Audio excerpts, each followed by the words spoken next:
Alrighty, so basic sewing machine parts. You do not need a fancy sewing machine to get started sewing. I sewed with my great grandma's vintage Singer for quite a long time and just recently upgraded. So you definitely don't need anything fancy, but all sewing machines have the basic parts. Some machines might just have some extra fancy features like the thread cutter or speed control.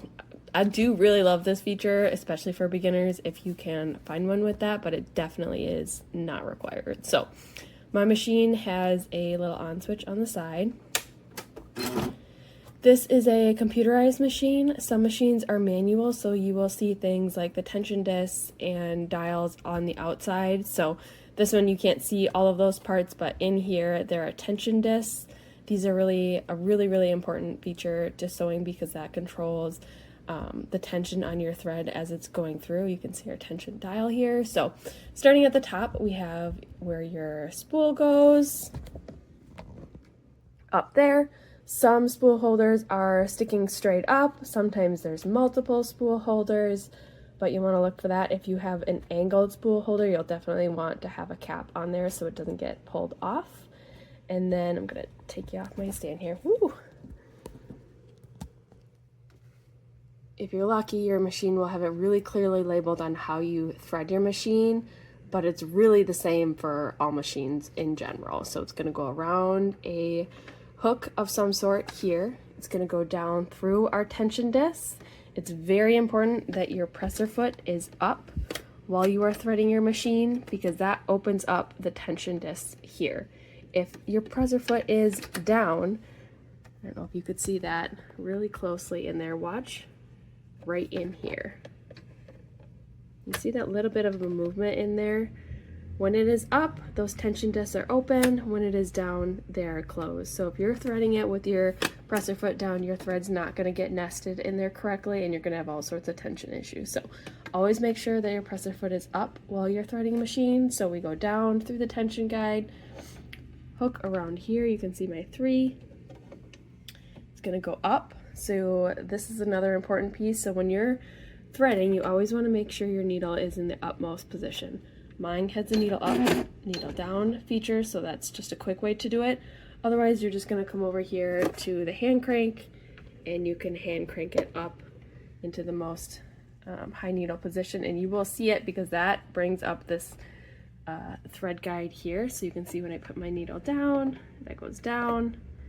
And then when it's back up, it is up. So you want to be able to see that on your machine while you're threading. So you're going to go around, hook around that.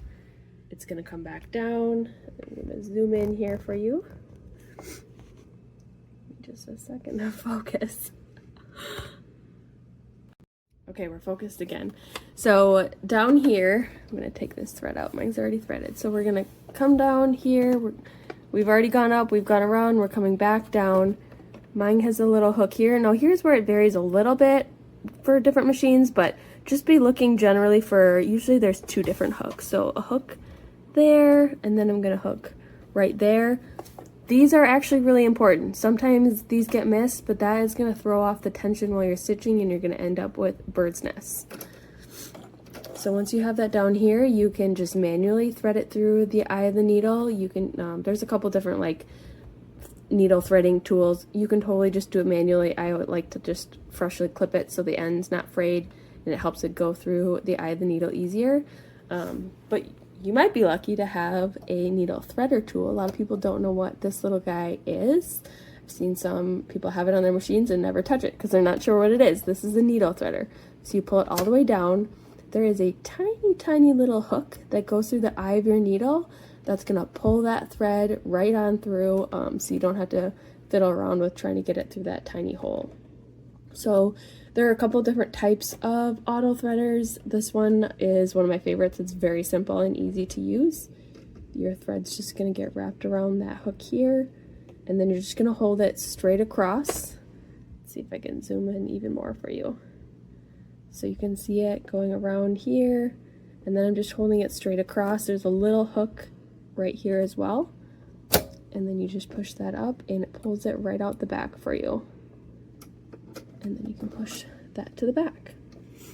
this down here where we're nice and zoomed in, this is called the bobbin. I need to probably rewind and add some more thread soon. But you always, when you're putting your bobbin in a top-seated one, it's always going to go off to the left side as you're putting it in. If you put it in this way, you're going to have issues. So always make sure it's coming off to the left. Some machines have a side bobbin. I don't know what the technical term is for that, but it enters on the side. Just make sure you look at your manual to make sure that you are putting your spool thread or your bobbin of thread in there correctly. So I'm going to seat it in here, and you can kind of see there's this little hook here, and you can see the arrow here. So we're going to hook it on there. We're going to go around into the back, and I've seen the beginner machine that I often recommend has a little thread cutter here, so you would just kind of swipe it off to the side and it would cut your thread, and then you can put your bobbin cover back on.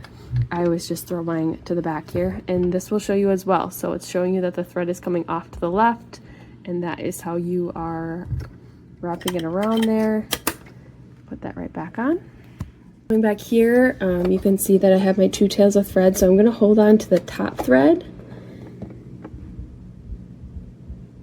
and I'm going to do needle down. You can use the hand wheel to crank it down.